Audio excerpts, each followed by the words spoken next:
Good afternoon, everybody, and welcome to the Provincial Office webinar, and a special welcome to those Lady Masons who are joining us and those who are joining us for the first time.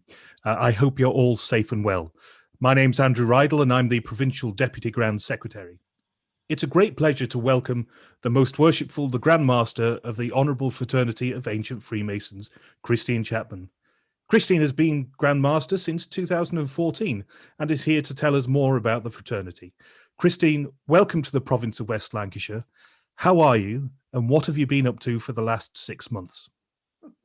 I do cover that in my talk, but yes, I have been doing all sorts of things, discovered Zoom and modern technology a little bit more than I used to know about it. But yes, I've been out for nice healthy walks, and I've also made use of the NHS last week to have a new pacemaker implant. So I'm glad to see from that. I'm glad to see you're looking so well. I'll let you go straight into your presentation, and then we can come to any questions afterwards. You should be able to share your screen. Right. Well, firstly, good afternoon, everyone, and thank you, Andrew, for the invitation to speak to you today. And it's always a great pleasure to reach out to different areas of the country. We have several lodges in West Lancs and Cumbria, and these are represented by our Provincial Grand Lodge, and we've got our Provincial Grand Master and Deputy Provincial Grand Master here today. So I'm sure you know who they are, don't you? I hope. You've got Angela Seed is our Provincial Grand Master, and Lindsay Knight is the Deputy Provincial Grand Master. I could see Lindsay waving. Okay, well, I'm going to start. I have to share the screen now.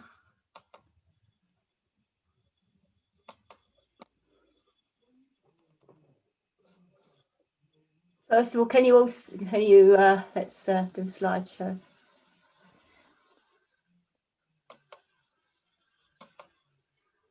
Can you all see the screen? Yes, we can, yeah. Okay, right. Right, I'm going to start at the beginning, which is quite logical, I suppose, and show you how women's Freemasonry came into the UK. I expect you recognise this picture, but it didn't begin with Elizabeth St Ledger, commonly known as the first woman Freemason, even though it's an extremely entertaining story of a young girl falling asleep in the library of her father's house and accidentally overhearing the father's lodge meeting taking place. This was at the family home in Doneraile in Ireland, of her attempting to escape and be discovered by the Tyler, aka the family butler, and being made a Freemason to protect the secrets. I have actually read somewhere that she was given the 2 degrees because they were working both degrees at the time, and they thought she had witnessed both of them. This happened in the early 18th century, at a time when lodge meetings in Ireland were commonly held in private homes. However, as much as Elizabeth enjoyed being a member and marching in the parades, she didn't, as far as we know, attend any further meetings or make any attempt to spread membership amongst her contemporaries. She was, however, very happy to take part in charitable works associated with the lodge. There have been lots of entertaining stories over the centuries about inquisitive women being discovered concealed in cupboards, grandfather clocks, under floorboards, etc., and being made masons to protect the secrets, which is all very entertaining. But none of these women went on to develop women's Freemasonry. But in pre-revolutionary France and elsewhere in Europe, there was a very popular movement known as lodges of adoption, which involved masculine lodges adopting special lodges which admitted women. The rituals were different from the mainstream lodges because they were based on the much earlier rites of Haredim, which I am given to understand originated from the Grand Lodge of York, thus becoming known as the adoptive rites. These lodges enjoyed royal patronage and spread to quite a large area of Europe, but were decimated, not unexpectedly, by the French Revolution and Madame la Guillotine, since membership was confined to the upper classes. And it is recorded that they never really recovered their former prominence and popularity, even after the horrors of the revolution subsided.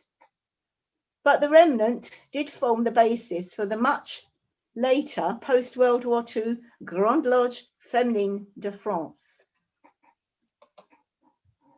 However, in 1882, a well-known French freethinker and writer called Marie de Rheims was invited by a French lodge called Loge des Libres Penseurs, Lodge of the Free Thinkers, to become a full member, and others followed her, which inevitably led to secessions and schisms, which resulted in the eventual formation of Le Droit Humain, the co-Masonic movement.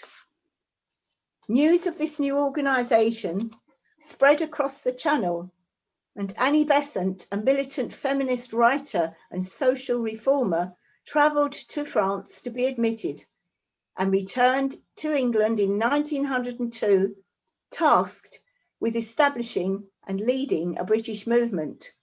Several lodges composed of men and women were founded. The Supreme Council in Paris, however, retained overall governance, and eventually in 1908, this situation resulted in a breakaway group of men and women Freemasons, led by the Reverend Dr. William Geekie Cobb, an outspoken clergyman of the time, which became known as the Honourable Fraternity of Ancient Masonry, or HFAM, who wanted to model themselves more on the UGLE Anglo-Saxon style of Freemasonry. Dr. Cobb was the first and only masculine Grand Master of this new organisation, but fell out with them after just a few years. HFAM is more familiarly known as the Order of Women Freemasons.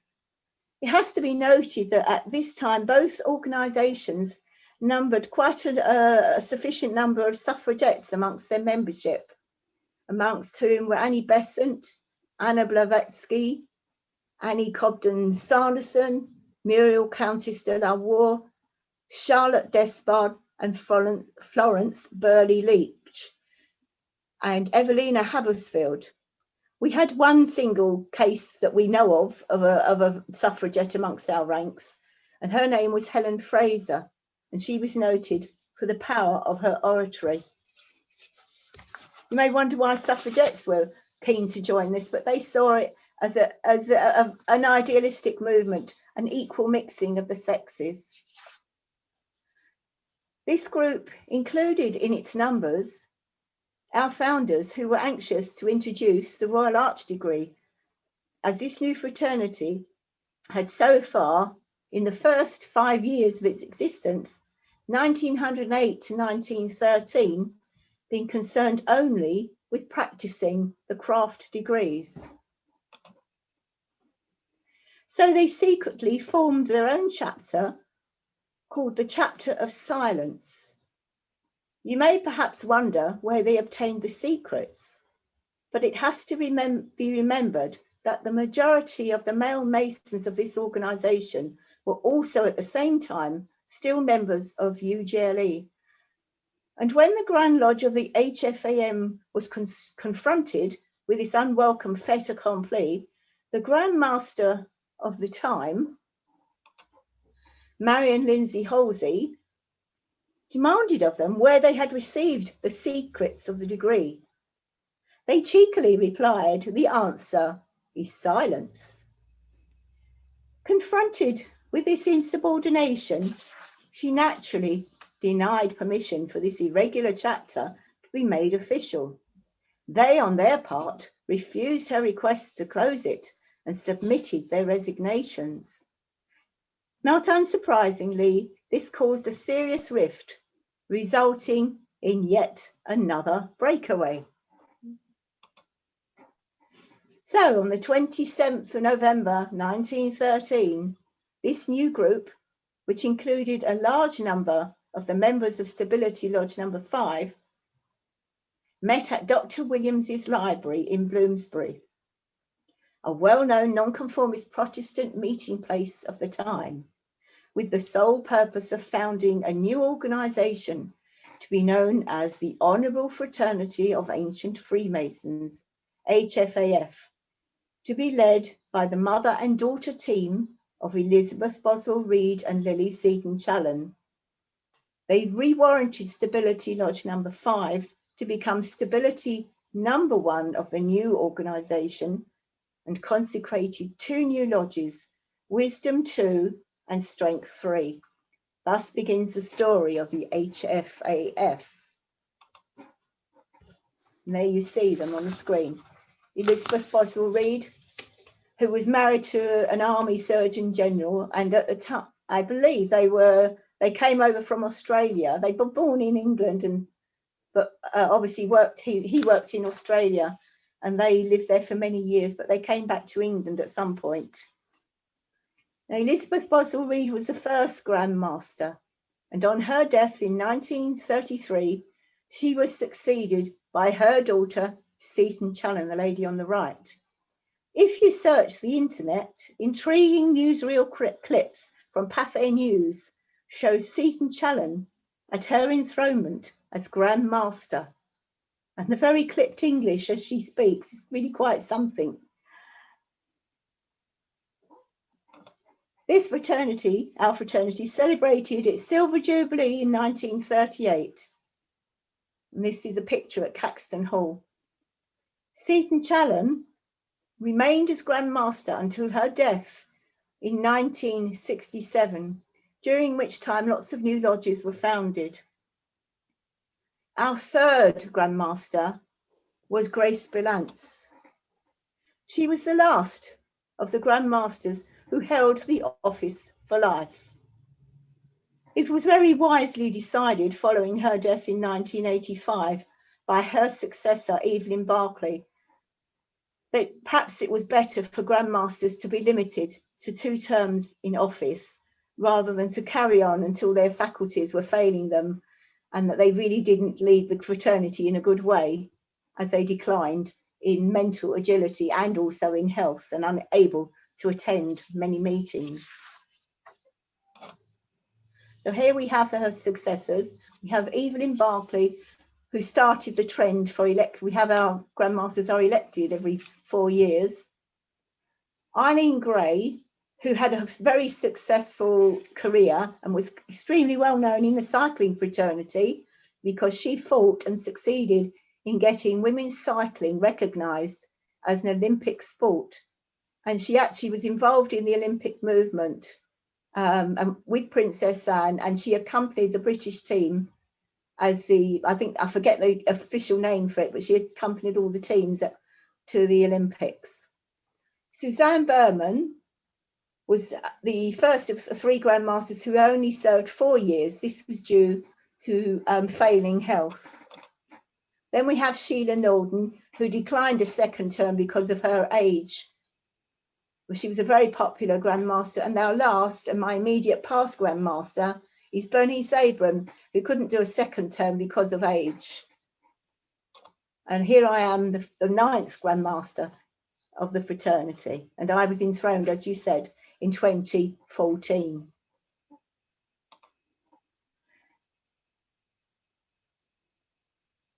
Eventually, the decision was taken to restrict future membership to women only. And by 1933, we had achieved this aim.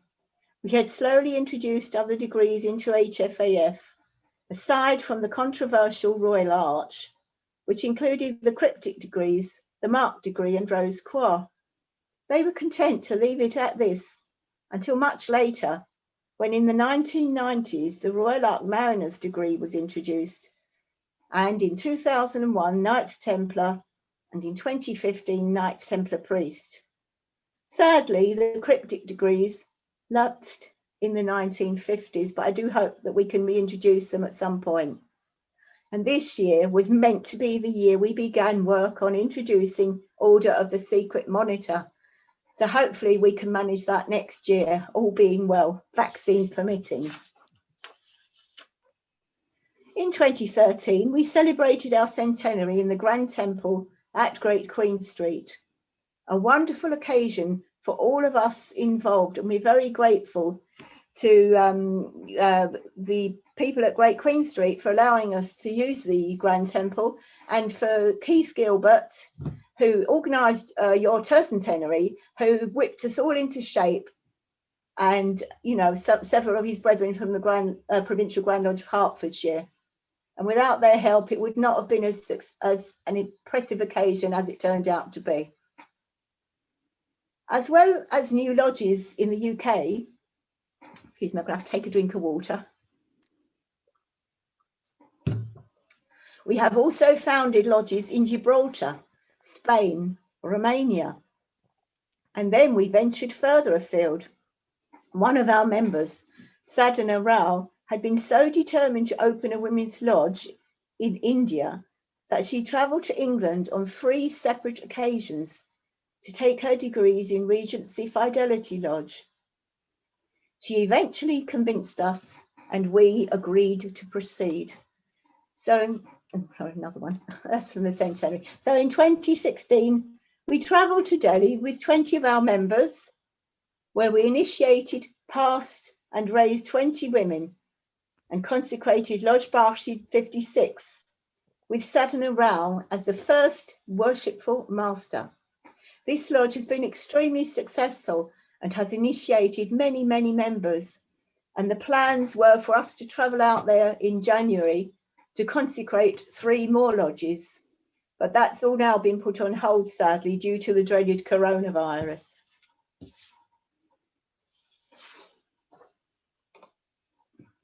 In 2019, we ventured to Washington, DC to consecrate America Lodge 57.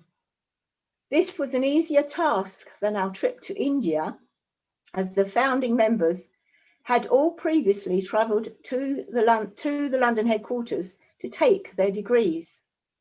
This trip was accompanied by all the usual American razzmatazz during our trip. I'm delighted to see one of our American members is present here today. When conditions permit, we are also set to open up in Germany and Brazil. I know. At the time of writing this, my Grand Secretary informs me that we have just been approached by the Grand Lodge of Russia and also the Grand Lodge of Colombia. Back in the UK, we are looking to reopen Centrum Lodge 46 in Coventry and to consecrate another new university lodge in Staffordshire. And we are hopeful of a lodge in Dublin at some point in the future. Our uni scheme got off to a slow start, as did yours, I believe, but it was beginning to bear fruit in the last year or two. And it's very sad that it's all come to a halt, but we are hopeful of picking up the pieces once again. Our Grand Secretary is also the chair of our uni scheme and works very hard to promote it. We have suffered the same problems as any membership organisation over the years, such as an ageing membership and reducing numbers. Lodges have combined, some lodges have folded, but lots of new lodges have opened. Recently, however, in the last few years, things have been looking up with numbers increasing, and I personally have felt it part of my duty as Grand Master to instill a new sense of purpose and direction. Although we are small in number compared to you, Jelly, we are nevertheless very highly motivated, and we pride ourselves on always reacting very quickly to opportunity.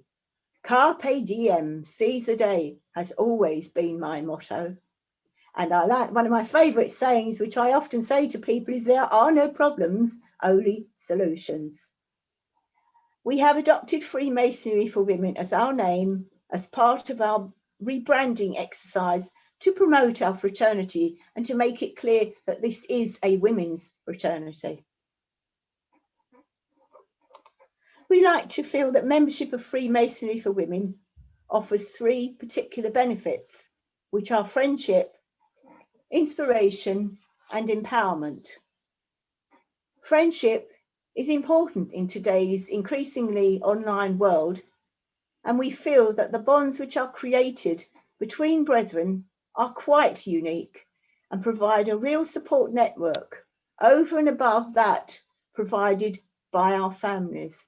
We have brethren of all ages in our fraternity, from the youngest to the oldest, and they all bond together and work together and get along together.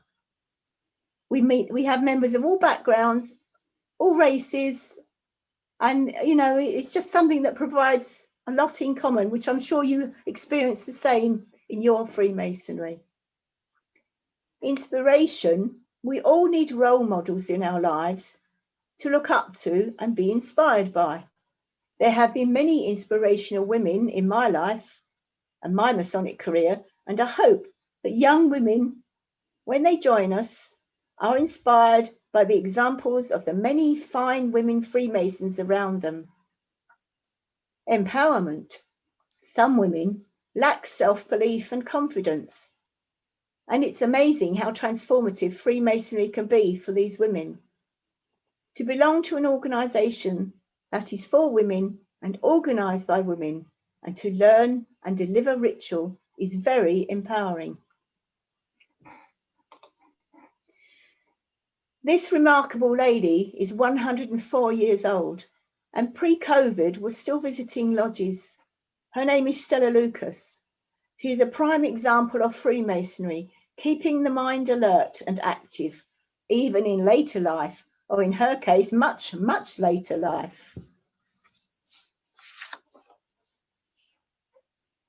Part of my remit here today has been to talk about how we are reacting to the COVID-19 situation. Well, firstly, it all came to a juddering halt back in March when we issued a notice of suspension of all Masonic activity. But I wasn't prepared to let the precious signs of growth we had witnessed in the last few years wither and die on the vine whilst we were in lockdown. We had very fortunately filmed the ceremonies of the 3 degrees, omitting all signs and secrets, of course, for the benefit of our overseas lodges and lodges in new areas who did not have the option of easily attending other lodges. We provided a suitable commentary on what was happening for the benefit of the brethren. Our Grand Inspector General, or other words, our Grand Preceptor, was very keen that we should find a way of using these films. We provided copies for lodges who had to swear not to show these films anywhere other than in authorised settings. I had just discovered Zoom from the many postings on Twitter from those Masons who had used it, and we quite literally plunged into the world of online webinars. We used it to discuss strategy and ideas for keeping the fraternity together. My first Zoom social was fairly chaotic as we found our way around, but we progressed slowly and overcame the difficulties. A result of this mass use of Zoom has been a proliferation of lectures to attend, which I am pleased to note several of our members are taking up, and I hope that they have all, been learnt a lot from the very many different subjects that we can attend and learn about nowadays online. We produced an e-newsletter called Stepping Forward, which is sent out regularly to all members. This is all aimed at keeping the membership interested and communicating. During the summer months, it has always been our usual custom to hold weekly communal instructions at our headquarters in London. And this year we were determined to continue the tradition, not at our headquarters, obviously, but online, using our film and Zoom webinars. This had the added benefit of allowing our overseas members and members from all over the country to join in. We very soon learned to utilise the experience and expertise of our younger members who introduced us to Microsoft Forms to manage all the bookings for the sessions. We learnt to use breakout rooms where we held study sessions for those in a lower degree when we worked the passing and raising ceremonies. Because our stewards in our fraternity play a part in our ceremonies, we managed to hold special instructions for the stewards for each degree. In the meantime, we encouraged our lodges to hold Zoom socials and instructions. Some lodges took up the challenge and ran with it. They hold committee meetings and regular Zoom socials. But some members struggled with the technology despite our best efforts to explain it in simple terms. So we had to rely on more traditional methods of communication. However, as lots of members have smartphones, it was possible for lodges to set up WhatsApp groups.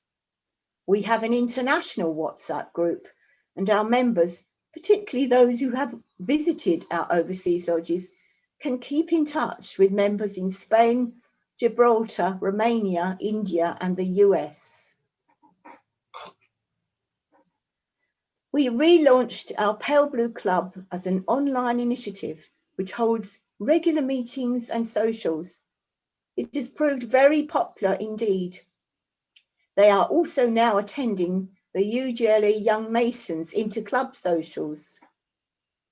We currently have a long list of inquiries, some of which have already graduated to what we consider as Masons in waiting, having been introduced to lodges and interviewed.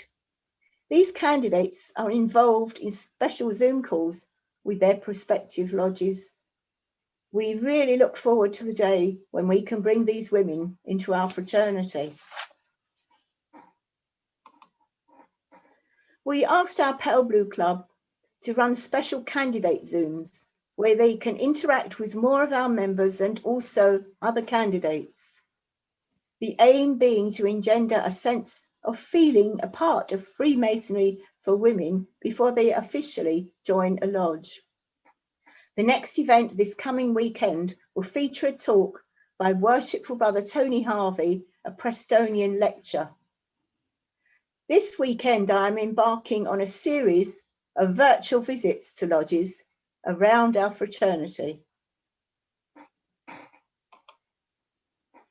Brethren, thank you very much for giving me this opportunity to talk to you about HFAF Freemasonry for Women. I think I'll probably cut this too short, and it's probably shorter than half an hour, but never mind.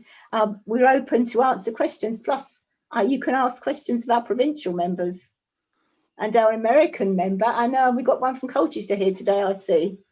And we should all be very pleased to answer your questions. Thank you, Christine. Thank you so much. It's absolutely fascinating. Can I just a couple of kind of admin questions at the moment, I suppose. How many members do you currently have? As I said, we are extremely small. I think we're around about the 700 mark at the moment.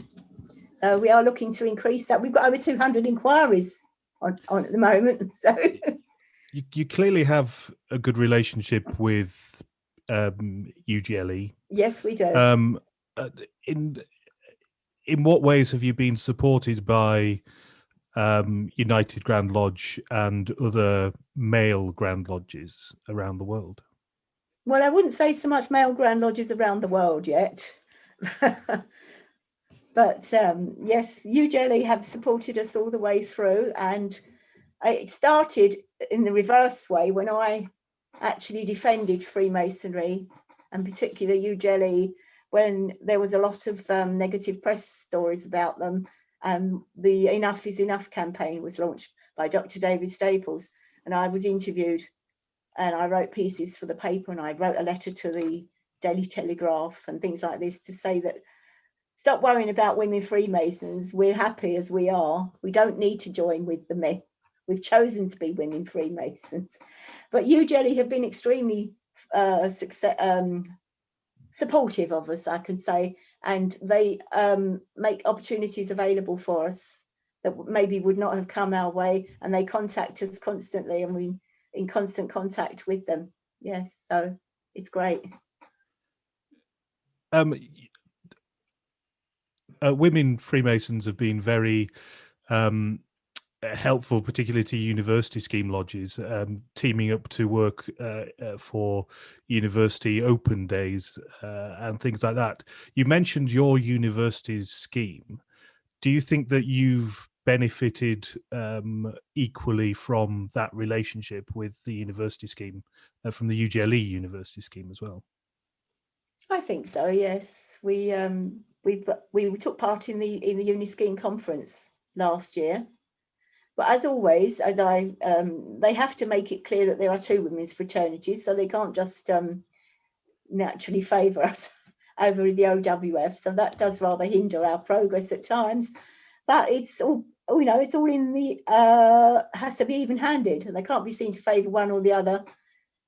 But yes, they have helped us, and they do put us through. They pass contacts on, and if anybody asks, they tell them how to get hold of us and where we are. And they give us advice about social media and the website and everything like this. Yes. Just kind of going right back to the beginning. Do you think women were inspired to join Masonry because of a sense that in principle it should be equal, or were they attracted to the principles of Masonry? Or is that a very difficult question to answer? It's a very difficult question to answer because I wasn't around then. I know I'm quite old, but I really wasn't around then. I don't know whether they wanted to have something of their own, whether they just wanted, well, if the men can do it, why can't we? But definitely there was some feeling that they were inspired by the principles of Freemasonry. And maybe it just came about because of that invitation to Marie Durham to join the lodge, and because they thought she should join them because she was a well-known free thinker and she was a very accomplished writer, and she was, had a very high profile in society at the time. So obviously, it depended on the open-mindedness of the men of the time in France, which set the ball rolling. Yeah. We've got a question from our provincial membership officer, Neil Ward. Neil, do you want to come in? Yes, good afternoon, Christine. It's nice to see you again. We last met at the New and Young Masons Conference in Leicester. It's nice to hear you speak again. Do you have a contact in this area that I could pass enquiries to? Because I do get enquiries from ladies via the United Grand Lodge website. Well, can I refer you to maybe Lindsay, the Deputy Provincial Grand Master? She'd like to unmute herself and come in on this. But just looking for her.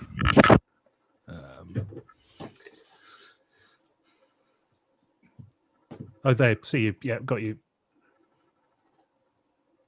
There we are. Yes, sorry, it wasn't allowing me to unmute. Yes, we'd be very happy to receive any details of people who are interested. It's obviously very difficult at the moment to actually get out and meet anybody, but we have already got a few people who we're keeping in touch with and who we are going to meet with as soon as we possibly can when, safe situation allows. But we're very interested in hearing from anybody. It is always difficult to spread our wings too far geographically at the moment because we're so few in number, but the more information goes out, the more people that come through inquiring, the better able we are to actually increase our numbers on a wider platform. Yeah, I mean, I don't get a great deal of inquiries from ladies, but we had one last night, and I think I've put it in the direction of the other lot. So, in the interest of being even-handed, I'm going to put my email address in the chat area, and if somebody would like to email me with a contact address, I'll make sure I'm even-handed in the future. Lindsay, can I leave that to you? Yes, certainly. I'm just struggling to see where it is I need to respond. On the chat section. In the chat section. There we are. Yeah. Well, I'll put my own email address in at the moment, rather than our Grand Secretary's. But I would normally say that to contact our Grand Secretary, whose email address I haven't got right in front of me, hence my suggesting mine. But I will put that down for you. Okay. Thank you, Lindsay. Angela and Lindsay, Angela being the Provincial Grand Master and Lindsay the Deputy Provincial Grand Master, would you we've got a couple of questions coming in about where women's Freemasonry is in the province in particular. Would you possibly just like to go through your locations in the where you meet in the province? Right. We have 6 lodges in the province.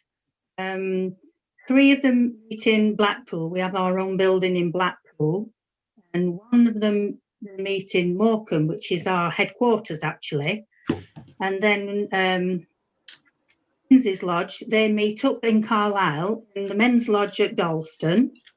In my lodge, which is Preston Guild Lodge, we meet in the men's lodge at Chorley. So some of us are involved with the men as well. They do look after us very well at these lodges. Can I ask how you got involved, in particular in this province? Because, you know, women's masonry isn't that big. Certainly around this area, certainly, you know, in relation to kind of men's Freemasonry. How was it? Was it a relationship to? You know where I'm going with this. How did you get involved with masonry in this area? My mum was in Preston Guild Lodge, and she eventually invited me to join. But my grandfather was in lodge in Lancaster, I think it was, and he was actually going to go in the chair the year he died, and he was going to bring my father in then, but my dad wouldn't. Once my granddad had died, he wouldn't join. But he sort of joined really by my granddad, who's one of his daughters, my mum's sister, that joined because of him. Then she got my mother in, so that's how I joined. And never would I have believed in 100 years that I would get where I was or where I am. I was such a shy little thing, believe it or not. The actual first provincial lodge that we founded after the London, we had 4 or 5 lodges founded in London, and we actually went. I don't know how it came about. It was Councillor Jean Patton in Morecambe. They arranged several meetings in hotels and things, and they initiated lots and lots of women ready for this Morecambe Lodge, and that was our first lodge outside of London. There's lots of very good Freemasons in Morecambe.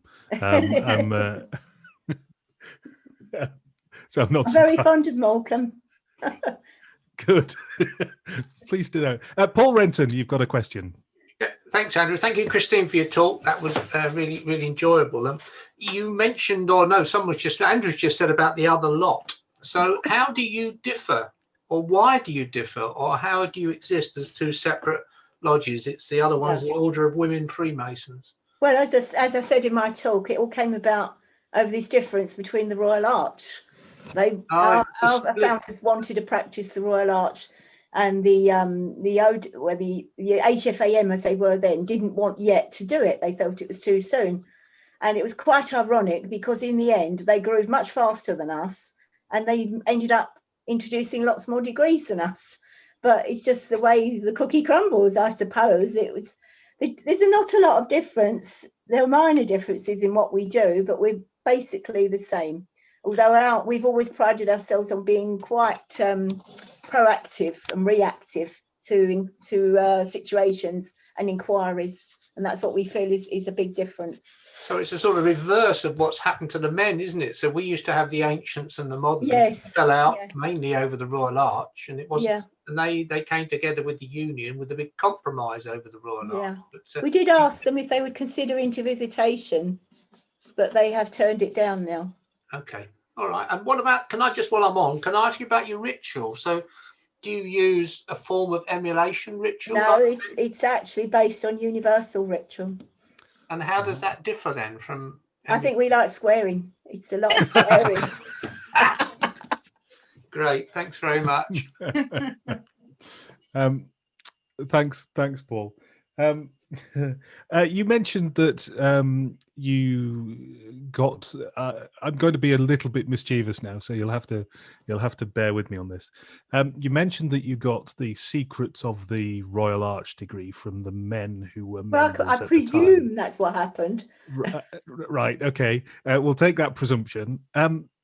When you were founding the other orders, such as Rose Choir and Royal Ark Mariners, would it be very cheeky to ask where they're coming from? I don't know about the Rose Choir. Was that in 1933?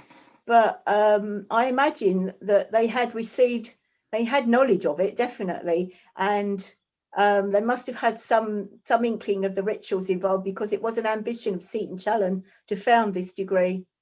So I presume once again that came via the men, I should think. And the Ark Mariners, I presume, came from a few husbands who didn't mind passing it on because they knew we wanted to do it. I certainly know that my mum knows the ritual probably better than my dad through all the rehearsals, that's for sure. I don't think I'm sharing any secrets with that. I think there's probably quite a few people on the call that applies to as well. You've talked about what you're doing to grow your membership. Why does, in what way do you think Freemasonry appeals to women? And you can talk about that from a personal perspective and from a kind of general perspective. And do you think the motivations for women joining women's Masonry are the same for men joining men's Freemasonry? Not necessarily. The men, I think, get a lot out of being with other men, male bonding as it's known, and a lot of the time spent, so they do enjoy your socializing and your festive balls and things, which we don't set quite so much store by, although we do have formal dinners once a year at our installation meetings. But yes, I think it's more a question of women feeling a lot more confident and safe and secure in an all-female environment, and it encourages them to blossom and develop their own personalities and their own talents. It's quite surprising, even in this time, this 21st century, how men can still dominate a lot of women's lives and put them down, even in the workplace. They're not really listened to, which sounds rather strange, but yes, this is a place where we actually try and listen to our members and all these women. What inspired you to become a Mason? And that was family. I had a mother and a father and a husband who were all Freemasons. And it was quite literally, come on, it's time you joined, sort of thing. Didn't really have much choice, did you? Thank you very much. There's no more questions coming in. It's been fantastic to talk to you, Christine, and thank you for bringing thank you for the other brethren from the fraternity joining us as well. I hope that you've found it interesting and being here. It's been something completely different that people have been saying that they've never met a lady Freemason. Please, can I request you say women Freemasons? Sorry.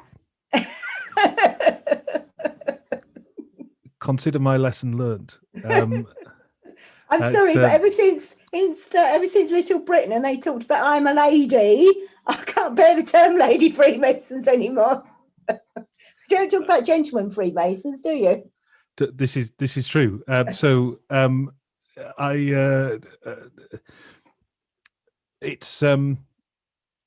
It's been fascinating, and thank you very much for bringing it to us. And you've heard our provincial membership officer talking about kind of sharing the applications, and thank you for your time and thank you for being here. Christine, it's been wonderful, and thank you to Angela and Lindsay as well for coming along and sharing your time with us. So thank you very much.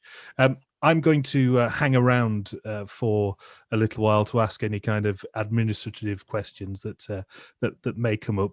But otherwise, just a couple of parish notices. Tonight at 7 p.m, there's another provincial office webinar with Phil Gunning, the Deputy Provincial Grand Master, who'll be going over things like the membership pathway, but also a general Q&A. I'm very aware that the evening webinars, we've been requested to do more evening webinars, and we're going to do them on the second Tuesday of the month. So this is kind of the first of those regular ones. So Phil Gunning is coming along this evening. Thank you for that, Phil. I know you're on this afternoon.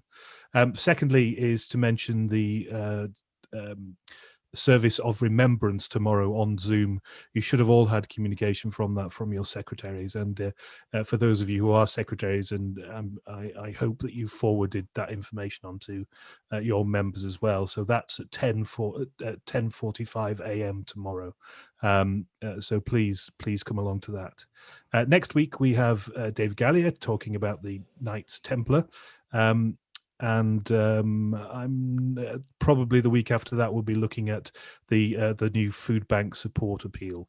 But more about that is to be confirmed. So thank you very much for being here today. Thank you once again to Christine, Angela, and Lindsay for being here. And I shall see you all soon. Thank you.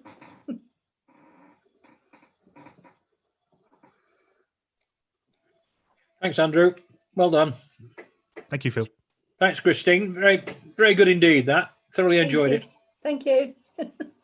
Would you never consider joining with the others, or yes, is that something mooted, or it was daggers drawn for many years, for decades, and then it mellowed a bit over the last few 20 to 30 years.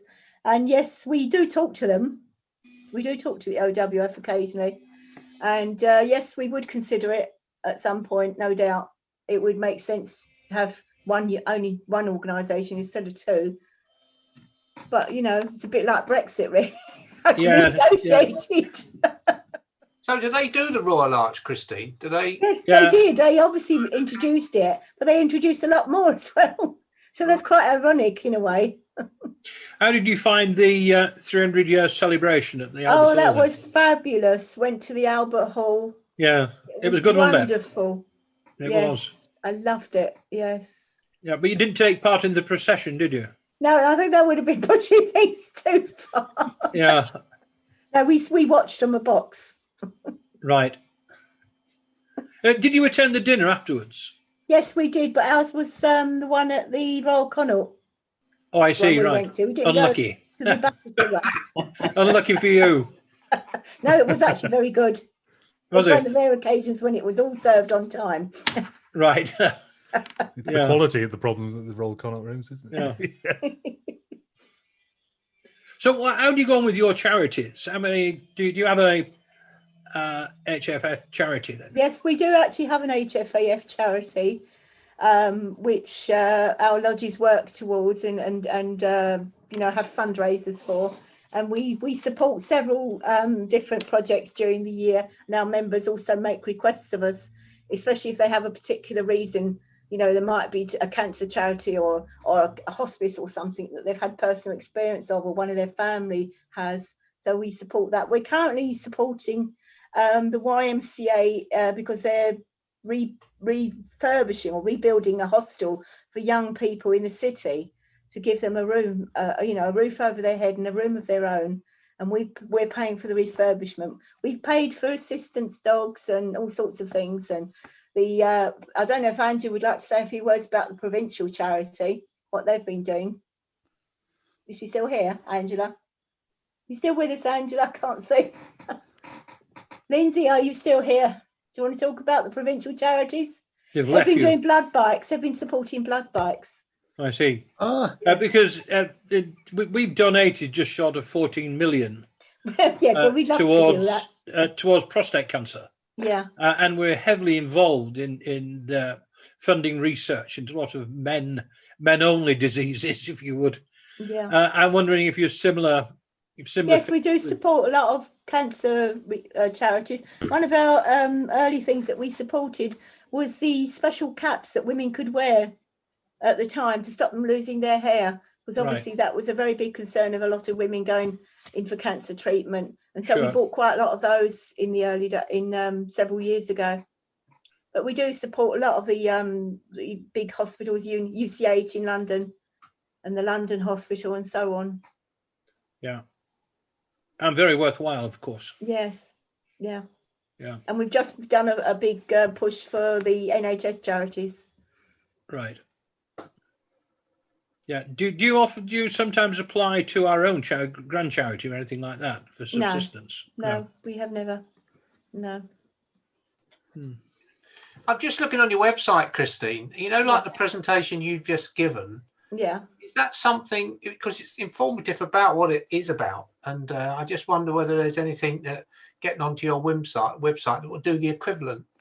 You know, I've often mentioned to my own wife, indeed, you know, was she interested? And I think she just poo-poos it, either because I'm in it or basically I don't know why. But if there's something you could actually show people, have you got something like that? Well, we do have quite a lot. We have testimonies on there from women Freemasons who have joined. I find that where a husband is heavily involved in Freemasonry, it's not always the wife's willingness. She's sort of saying, well, I've had enough of it. I get enough of it from him. I don't need to get it from me. As we often come across that attitude. Good, well, or missing Coronation Street, I think is the trouble. Yes. Like that for half the brethren. Thank you, Christine. It's been so lovely to have you here, and I hope that kind of people can go out and spread the word as much as anything else. So have you done many of these? I've got a question here about, are we London based? We have got lodges around the country, so yes, we're not just London based. Depends where she is. If she sends us info at hfaf.org, we can tell her, more about where our lodges are. That's how we start all our inquiries. Info at hfaf.org. On it now, yeah. How Yeah. to join. Morecambe, Blackpool, Chorley. Yeah, and Cumbria, Carlisle Dalston, as well, yeah. Dalston, yeah. Yeah. Right. How many of these have you done, Christine, with other provinces, or is this your first? I've done some with the Young Masons clubs, and right. This is the first provincial one specifically for the province. Where West Lancs lead, where West Lancs lead. Freemasons Without Borders. I've done Grand Lodge of Georgia. There's quite a few places that ask for talks, because so many people now have got the time, and they're missing their Freemasonry so much that this is the nearest thing they can get to their fix, listening to talks about Freemasonry. Right. I just kind of on a personal note, Christine, I first kind of inadvertently met you at a presentation at Grand Lodge. There was some talk by I can't remember who was speaking, and a woman put her hand up in the audience, said, "Why can't women become Freemasons?" And this voice came from the back saying, "I am one. They can. I am one." And it was you at the back. It's quite a wonderful moment. Yes, I've never denied it. I've always been proud of it throughout my entire life. I've been a Freemason for 44 years. So.